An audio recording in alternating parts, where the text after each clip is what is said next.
화요일장 종목을 통해서 정리하겠습니다. 이 종목은 대체 왜이고요? 반도체주 먼저 열어볼까요? 대표 반도체주들의 하락세가 장 초반부터 두드러졌습니다. 지금은 낙폭을 조금 많이 줄여놓은 그런 상황이긴 합니다만 미국 시장에서의 어떤 반도체, 필라델피아 반도체 지수도 큰 폭으로 밀려났었고 반도체 업황에 대한 다시금 우려감이 뜨면서 또 관련주들을 끌어내리고 있는 상황인데요. SK하이닉스가 오늘 장중에는 크게 빌렸다가 지금은 3.7% 정도 하락으로 현재 진행되고 있는 모습 확인이 가능합니다. 음식료주 쪽으로 눈을 돌려볼까 합니다. 삼양식품을 볼까 하는데요. 상승도 많이 키웠네요. 6% 넘는 상승으로 진행됩니다. 불닭 시리즈가 또다시 인기를 끕니다. 불닭 라면에 이어서 이제는 불닭 떡볶이입니다. 출시된 지 18일 만에 누적 판매량이 32만 개 정도가 된다고 합니다. 삼양식품, 이 물량이 부족해서 일부 판매점에서는 또 이 공급 중단 사태가 일기도 했다고 하는데요. 주가를 끌어올릴 만한 모멘텀으로 작용할 수 있을까요? 오늘은 6만 1,000원에서 진행되고 있는 삼양식품의 주가 확인할 수 있습니다. 고려해 보겠습니다. 6일 연속해서 상승세를 이어나가고 있는 이제 바닥 다질 만큼 다진 것일까요? 수급이 투신과 연기금 중심으로 해서 연일 순매수 행진을 보여주고 있는 기관 쪽의 움직임이 확인 가능합니다. 오늘도 장대 양봉 그려 나가고요. 4% 넘는 상승으로 42만 6천 원 선 현재 진행되고 있습니다. 보험주 어제 이어서 오늘도 살펴볼까 하는데요. 그중에 현대해상에 대한 전략을 챙길까 합니다. 오늘 장에서는 조금 눌림이 나오고 있긴 합니다만 보험주, 생명보험사들 말고 손해보험사들 중심으로 해서 내년도에 어떤 구조적인 개선이 나타날 것이라는 기대감, 또 이 사업비 부담에 대한 완화가 내년도에는 본격적으로 이어질 것이라는 전망 속에 눈여겨보라는 전망이 많은데요. 한번 전략 챙겨보도록 할게요. 자, 다음은 현대차 보겠습니다. 지금은 다시금 10만 원대 위로 올라오네요. 장중에 또 10만 원 이탈되는 흐름이 나타나기도 했었잖아요. 근데 이슈는 오늘 새로 잡힌 뉴스는 제네시스 G90이 대박날 조짐을 보이고 있다는 뉴스는 잡힙니다. 어제 사전 계약 첫날이었는데요. 계약 건수가 총 2,700여 대가 사전 계약이 됐습니다. 이름도 새롭게 바뀌고 그 EQ900의 새로운 페이스리프트 모델인데 디자인은 더더욱이 바뀌었다라는 그런 후문입니다. 아직까지 언론에 그 영상이나 사진들이 공개가 되지는 않아서 모습을 볼 수는 없지만 주가가 참 아쉽습니다. 이런 기대감이 모여지긴 합니다만 워낙 안 좋은 악재들이 많아서 이에 대한 대응 전략도 챙겨보도록 할게요. 하나케미칼 보겠습니다. 실적 진짜 안 좋았습니다. 화학, 태양광 모두 안 좋았고요. 3분기 실적 시장 예상보다도 더 안 좋았습니다. 주가는 6% 가까운 하락세. 대응 전략 챙기겠습니다. 또 바이오주들에 대한 이야기도 나눠볼 텐데요. 삼성바이오로직스 지금 10% 넘는 반등 주고 있고요. 셀트리온 3인방 어제 낙폭 컸었는데 오늘 또 되돌림 현상 나타내려고 안간힘을 쓰고 있습니다. 바이오주에 대한 시각도 챙겨보도록 하겠습니다. HL 인베스트먼트 한용희 대표와 함께하는 날입니다. 만나러 갈게요. 대표님 어서 오세요. 안녕하세요. 네, 안녕하세요. 바이오주에 대한 진단 먼저 해주세요. 어제 진짜 패닉이었고요. 오늘 반등 좀 나오고 있고 내일 또 삼성바이오로직스에 대한 분식회계 그 최종 결론이 내려지게 되는 날인데 시각을 어떻게 가져갈까요? 궁금합니다. 오늘 보면은 시장의 예측을 좀 어느 정도 할 수 있는데요. 일단은 삼성바이오로직스 지금 10% 이상 상승을 하고 있죠. 그래서 네. 저도 뭐 이게 상장 폐지는 되지 않을 것이다라고 생각은 해요. 왜냐면은 과거 예를 들어볼게요. 우리가 분식회계에 있었던 대형 그 회사들 중에 네. 그 대우조선해양 있었고요. 네. 그다음에 한국항공우주 있었죠. 지금 상장 폐지 됐나요? 안 됐죠. 네. 예. 너무 그 소액 투자자가 많아요. 개인 투자자가 많고 피해가 이거를 상장 폐지한다라고 했을 때 그냥 뭐 코스닥 일반 뭐 시가총액 작은 종목이 아니고 어마어마하게 많이 차지를 하고 있어요. 삼성바이오로직스는 뭐 시가총액이 뭐 몇십 조인데요. 네, 근데 그 파급 영향이 어마어마하죠. 네, 그렇죠. 그래서 사실 증선이도 분식회계로 결론 내도 이제 상장 폐지 실질 심사 대상에 올라가게 되는데 상장 폐지까지는 분식회계로 결론이 나도 상장 폐지까지는 너무 좀 무리수로 갈 수는 없을 것이다라고 생각을 하고 있거든요. 그게 네. 오늘 시장이 좀 나타나고 있는 것 같아요. 어제 같은 경우에는 좀 우려스러운 매물들이 좀 출회한 부분도 있고 오늘 오히려 그게 좀 반등을 하고 있잖아요. 그래서 제가 볼 때는 이 의약품 업종 전체에서 지금 삼성바이오로직스가 28% 차지하고 있어요. 시가총액이 20조예요. 20조. 쉽게 안 된다라는 거죠. 상식선으로 대마불사라는 생각했을 거죠. 때. 대마불사. 그래서 그동안 바이오주들이 정말 한동안 너무너무 잘 나갔다가 꼬꾸라지게 된 가장 근본적인 원인이잖아요. 투자자들의 그렇죠. 심리가 위축된 원인이 바로 이 삼성바이오로직스잖아요. 내일 어떤 결과가 어떻게 나오든 간에 불확실성이 지나가게 된다라는 측면에서 본다면 저가 매수에 가담해도 되는 거예요? 어떻게 보십니까? 저는 지금 섣불리 접근 안 하셨으면 좋겠어요. 아, 그래요? 계속해서 긍정적인 뷰만 말씀 주셨잖아요. 삼성바이오로직스 개별 종목으로 봤을 때. 이거를 놓고 봤을 때. 아직까지 이게 사라진 거는 아니에요. 개별 종목, 의약품 업종 전체로 봤을 때는 사실 개별 종목을 투자할 때는 저는 지금이 적기라고 생각을 하는데 네. 오히려 그런 부분들도 있겠죠. 만약에 패시브 펀드를 운용하는 펀드 매니저라고 했을 때 뭐 액티브라든지 패시브를 했을 때 과연 삼성바이오로직스 하나만 뺄 수 있느냐 그거는 또 아니거든요. 바스켓으로 빼야 되는데 그 투매는 어제 좀 나왔다라고 보는데 일단 삼성바이오로직스 개별 종목으로 봤을 때는 저는 아니라고 봐요. 왜냐면은 아무리 삼성바이오로직스가 그렇게 결론이 정말 뭐 분식회계 아니다라고 결론이 났어요. 네. 여론과는 다르게. 근데 그래도 아직 이게 투심이 상승할 수는 있지만 이게 계속 제기는 될 거예요. 무언가. 이게 뭐 사실 어느 쪽은 아니다라고 했을 때 그 사람들이 반대 성향을 가진 사람들이 바로 꺾이느냐 그거는 아니거든요. 계속 제기는 할 수 있거든요. 여야에서도 충돌할 수도 있고요. 이거를 정치권에서도 사실 분식회계다 맞다 아니다가 계속 충돌이 양상이 되고 있는데 이게 뭐 만약에 정말 뭐 상승할 수 있는 가능성 이거는 분식회계가 아닙니다. 결론 났어도 문제는 계속 제기될 수 있는 거죠. 그래서 이 불확실성을 가져가는 이상은 저는 네. 오히려 지금 투자하는 건 좀 아니다. 그럼 삼바 빼고는 어때요? 뭐 셀트리온이라든지 저는 제넥신 네. 같은 뭐 이런 종목들 괜찮다라고 봐요. 예. 여전히요. 네. 왜냐하면은 그래서 이따가 제가 셀트리온에 한 번 더 말씀을 드릴 텐데. 아, 좋습니다. 예, 예. 그래서 일단 바이오 섹터 전반적으로 봤을 때는 괜찮다라고 말씀드리고 싶어요. 잠시 뒤에 이야기는 또 나눠보도록 할게요. 그러면 이제 투자 의견 바이오주 전반에 대해서는 좋다라고 이제 가지고 가고요. 현대차 한번 볼까요? 현대차. 오늘 좀 위태위태하다가 그나마 뭐 10만 원 선 뭐 이제 지금 턱걸이 위로는 올라선 상황인데 안 좋은 얘기는 많이 나오고 있고 이 와중에 G90 이거는 이제 대박날 조짐을 보이고 있다라는 뉴스가 오늘 도배가 됩니다. 어떻게 볼까요? 투자적인 측면에서는요. 언론 플레이죠, 저거는 사실. 근데 아니 현대차는 내수에서 한국에서 G90 대박 나서 잘 팔렸다. 주가 올라갈 수는 없을 거예요. 중국 판매량하고 미국 판매량을 빼놓고 볼 수 없죠. 해외 시장을 우리는 간과할 수가 없으니까. 그렇죠. 미국이랑 중국에서 쪽박 났는데 한국에서 어느 정도 대박 터졌다고 해가지고 G90 많이 팔려서 정말 뭐 한 사전 판매 뭐 진짜 10,000대 이상 됐어요. 네, 네. 그래도 예를 들어서 한다고 네. 쳐도 그래도 아직까지 미국 시장, 중국 시장 점령하지 못하는 이상 이거 주가는 힘들다라는 거죠. 심지어 G90이 국내에서 대박 난다? 오히려 외제차들 시장 점유율을 계속 올리고 있거든요. 외제차들은 할인 경쟁으로 해가지고 뭐 BMW는 이번에 뭐 화재 사건으로 네, 인해서 네. 할인 엄청나게 많이 했어요. 네. 그러면은 소비자는 그 우리나라의 소비 패턴을 보면 사실 그 이 국산차보다 조금 외제차를 선호하는 경향이 많거든요. 같은 뭐 가격이 엇비슷하다고 하면은 500만 원, 1,000만 원 정도 그러면 난 외제차를 선택하겠다라고 하는 소비자들이 훨씬 많거든요. 그래서 사실 현대차가 입지가 계속 줄어들고 있어요. 그래서 신용 등급이 하향이 됐잖아요. 스탠다드 푸어스에서도 이제 하향 조정했고 한신평에서도 하향 조정했고 네. 그러면은 이 회사채를 발행한다라고 할 때 이 조달 금리가 높아져요. 그럼 이자 비용이 높아진다라는 거죠. 그러면은 이 비용에 대한 측면이 계속 늘어나고 그래서 신용 등급이 제일 중요한 건데 현대차가 신용 등급이 한 단계 밑으로 내려갔다? 이거는 정말 큰 이슈거든요. 그래서 저는 현대차는 좀 나빠요라는 의견을 좀 드리고 싶어요. 아직까지도 크게 튀어오를 만한 이슈들은 보이지를 않습니다. 투자 의견 오늘도 나빠요.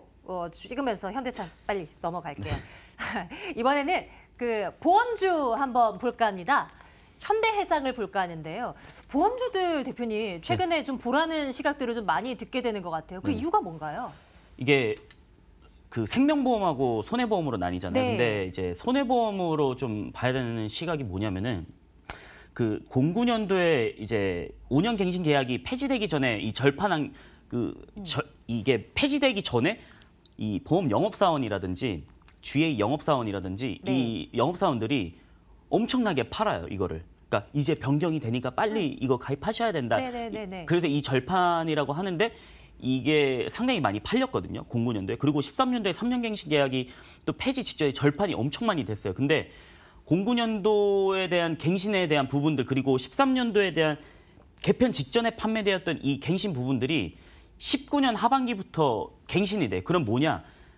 원래는 이 갱신 전에는 보험료를 함부로 올릴 수 없어서 보험사가 조금 어느 정도 손해를 갖고 가는 구조거든요. 근데 네. 이게 그 보험률이라는 거는 그 보험금이 나간 거랑 내가 보험 가입자를 하는 거랑 이 분모와 분자예요, 이게. 그러니까 그 계산이 있는데 네, 네. 어느 정도는 떠안다가 갱신될 때 그래서 똑같이 우리도 차보험 가입했을 때 내가 사고를 많이 내면은 돈을 많이 내잖아요. 그렇죠. 내년에 보험금이 많이 나가잖아요. 네.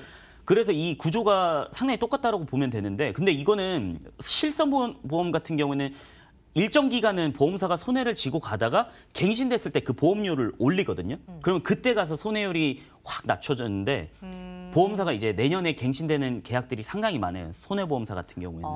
그래서 그 얘기가 그래서 나오는군요. 이제 기관 매수 보면은 엄청 많이 예, 사고 그러더라고요. 있거든요. 예. 그래서 저는 19년도에 이 갱신이 됐을 때 이 손해율이 줄어들면은 이 이익에 대한 가시성이 좀 내년부터 늘어나지 않을까. 그래서 지금 좀 저가매수 유입되는 물량들이 좀 많이 나오고 있지 않나 이렇게 네, 네. 좀 보고 있거든요. 그래서 손해보험주들 뭐 여럿 있잖아요. 네네. 그 중에서 제가 괜찮은 투자할 만한 것 같아라는 게 있을까요? 저는 수급 살펴봤을 때는 사실 그 현대해상이랑 DB손해보험을 좀 네네네. 보고 있는데 네. 물론 뭐 삼성화재도 좋지만은 저는 기관 수급으로 봤을 때는 현대해상이 좀 탑픽주다라고 한번 기관 말씀드리고 수급 싶어요. 한번 좀 보여주세요. 뭐 얼마나 들어오고 있게요? 지금 뭐 잠깐 이제 11월 초에는 살짝 나가는 모습 보여줬는데 네. 계속 사고 있거든요. 지금 한 달 동안 누적 순매수가 한 560억 정도 돼요. 기관에서. 그리고 제가 계속 말씀드리는 이 투신권이랑 연기금의 네. 자금들을 많이 보시면은 네네. 그쪽에서 많이 들어오고 있거든요. 지금 자금이. 네. 그래서 이 자금 성격들을 봤을 때 좀 장기적으로 가는 성격이 있지 않나. 뭐 투신과 연기금 쪽은. 그래서 네, 네. 저는 현대해상을 좀 탑픽주로 좀 말씀을 드리고 좋습니다. 싶어요. 그러면 우리도 투자 관점을 이 현대해상을 조금 여유 있는 호흡으로 가져가면 괜찮을까요? 네네. 뭐 저는 단기에 막 슈팅이 나온다 뭐 이런 측면이 아니라 그런 측면은 아니고 어차피 예. 이거는 내년을 네네. 바라봐야 되는 종목이기 때문에 뭐 지금 당장 슈팅이 나와서 뭐 이거는 변동성이 크다 그런 부분은 아니니까 네, 네. 좀 긴 호흡을 보고 가져가자라고 말씀을 드리고 싶습니다. 손해보험주들의 주가가 올라갈 만한 이슈는 내년도에 초점이 맞춰져 있는 겁니다. 그거 감안해서 우리는 이 종목 좋게 한번 보도록 할게요. 다음 보겠습니다. 실적 안 좋은 종목 하나 볼게요. 하나케미칼입니다. 시장 예상보다도 더 안 좋았습니다. 그리고 작년에 실적 잘 나왔었죠. 그렇죠. 그 기저 효과라고 하잖아요. 뭐 그런 측면도 있을 거고 진짜 뭐 실적도 뭐 수치상으로도 안 좋았겠고 분석해 주십시오. 뭐 투자 의견은 어떻게 가져가야 될지요? 근데 이거는 뭐 하나케미칼만 그런 게 아니고 롯데케미칼도 주가 보시면은 네. 계속 내려갔거든요. 네, 네, 네. 이게 그 우리나라랑 이제 미국 쪽의 그 이 증설 설비들을 보시면은 결국에는 에틸렌은 뽑아내서 팔아야 되는 거거든요. 이 케미칼 쪽은 주요 사업이 그쪽이니까. 근데 이 미국 시장의 ECC라고 하는 건데 우리는 NCC라고 해요. 이게 원유에서 뭐 중동이나 아니면 브렌트유 가져와 가지고 뭐 원유가 있다라고 하면은 여기서 이제 이거를 증발시키면은 납사가 나오는데 이 납사를 투입해 가지고 이 시설에다가 투입을 하게 되면은 그게 에틸렌을 우리가 흔히 하는 이 플라스틱 같은 원재료들이라고 쉽게 말씀드릴 수가 있는데 이게 미국에서는 에탄가스로 에틸렌을 뽑아내거든요. 그러면은 공급이 많아지면 어떻게 돼요? 수요와 공급 원칙에 대해서는 다들 아시니까 이제 공급이 많아지게 되면은 가격이 싸지잖아요. 되죠. 에틸렌 가격 싸지는 거예요. 이 하나케미칼이나 롯데케미칼 케미칼 업종들은 에틸렌 가격이 높아야지 자기들 수익 마진이 많이 네. 남는데 미국에서 증설 많이 해서 에틸렌 가격 떨어지게 되면은 그 수익성이 오히려 좀 안 좋게 된다라는 거죠. 그래서 일단은 에틸렌 쪽에 미국 ECC 증설에 대한 부분들이 이슈로 나왔었거든요. 그래서 그 부분이 한번 좀 가격에 대한 압박으로 좀 작용이 됐었고요. 그다음에 그 가성소다라고 또 이 하나케미칼의 매출 비중의 한 25% 정도 차지를 해요. 가성소다가. 근데 이 가성소다가 그 중국 알루미늄 제련 공장에서 이게 중화제 세척제로 쓰여요. 이 가성소다가. 근데 지금 미세먼지 대책으로 이 가동률을 좀 줄이고 있잖아요. 왜냐하면 알루미늄 공장이 계속 돌리면은 먼지 뿜어내고 그러니까 시진핑 이거 가동률 줄여라. 겨울철마다 계속 철강업계 줄여라라고 했던 게 이게 타격이 있는 거거든요. 그러면은 주 수요자 입장인 그 중국 알루미늄 공장에서 그게 가성소다가 줄어들게 되면은 이것도 이제 좀 부정적인 영향으로 좀 나타난 거죠. 근데 하나 좀 긍정적인 요소가 있는 거는 태양광 쪽이에요. 네, 태양광 네. 쪽인데 이번에 중국 에너지부 발표를 보시면은 그 신재생 에너지 관련은 변동 없이 보조금 적극 지원하겠다라는 발표가 있었고 그다음에 보조금 계획이 2020년도까지 진행을 하겠다. 그리고 중요한 게 이제 20년 말 설치 누계 목표가 오히려 상향이 됐어요. 오히려 상향이 됐기 때문에 그 부분에서 좀 태양광 쪽에서는 긍정적이다. 그래서 저는 결론을 말씀드리면 사실 글쎄요예요. 좋은 것도 있지만 좀 나쁜 네, 것도 네. 있기 때문에 좀 글쎄요라는 의견을 한번 드리고 싶어요. 좋습니다. 종목에 대한 이야기를 나눠봤고 내일 짤타픽 하나만 꼽아주세요. 어떤 걸 계속 눈여겨볼까요? 저는 현대해상을 한번 현대해상? 보험주로 네. 한번 놀려보시면 어떨까. 계속해서 한번 살펴보도록 하겠습니다. 장 마감 임박해 오고 있는 상황이고요. 오늘 장은 어떻게 마무리되는지 안신앵커와 함께 살펴보시기 바랍니다.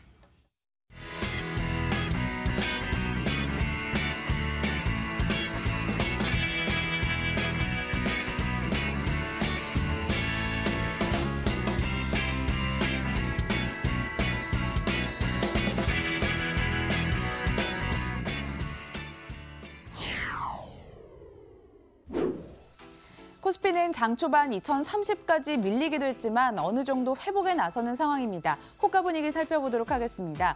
2060선 회복에 나서면서 2070선까지 넘보고 있습니다. 0.53% 낙폭이 연출이 되고 있고요. 장중에 3% 가까이 급락했던 코스닥은 상승 우위 전환까지 호가 부근에 한번 노려보고 있는데요. 지금은 다시 한번 하락 쪽으로 가닥을 잡으면서 0.05% 내림세가 포착이 되고 있습니다. 시가총액 상위 종목 살펴보도록 하겠습니다. 미국 애플발 우려로 반도체주는 약세를 기록했습니다. 삼성전자, SK하이닉스 5거래일 만에 하락으로 전환이 됐고요. 그동안 집중 매수했던 외국인 쪽에서 매도로 돌아서면서 지수에 영향을 주기도 했습니다. 각각 1에서 4% 이상 하락하고 있습니다. 한편 이 상장 폐지 가능성이 없다는 증권사 분석 속에 삼성 바이오로직스 급반등이 나타나면서 제약바이오주의 투자 심리도 회복이 됐는데요. 관련해서는 셀트리온이 장중 반등에 나서다가 마감 근처 와서 하락으로 전환이 되면서 0.74% 내림세가 포착이 되고 있습니다. 유일하게 LG화학만이 빨간불 켜면서 33만 5,500원 수준에서 마감을 준비합니다. 호가 분위기 살펴보셨습니다.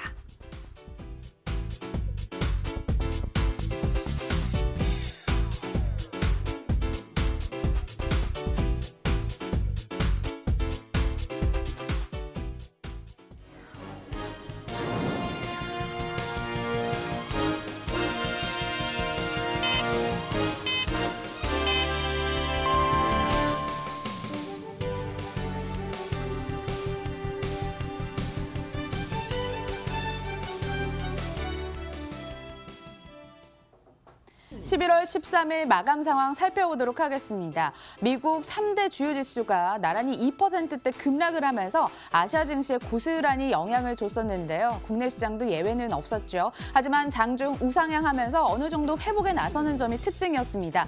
코스피는 저가 대비 만회하면서 0.45% 내림세 수준에 그쳤고요. 코스닥은 보합 수준의 시장을 마감했습니다. 670선 걸터 앉혔네요. 수급 보도록 하겠습니다. 외국인이 급격하게 시장을 빠져나갔는데 전체적인 매도 금액은 3,377억 원의 매도 우위를 기록했고 그동안 집중 매수했던 전기전자 업종 매도하면서 그 흐름이 바뀌었습니다. 한편 시장의 버팀목이 되어줬던 개인과 기관 나란히 410억 원, 2,938억 원의 매수 우위를 기록을 했습니다. 코스닥에서는 외국인 기관 동반 매도가 연출이 됐습니다. 나란히 3일째 동반 매도를 취했고 기관은 어느덧 10일째 내다 팔고 있는데요. 매도 금액은 463억 원을 기록했습니다. 이와 엇갈린 주가인 개인은 사자를 외쳤습니다.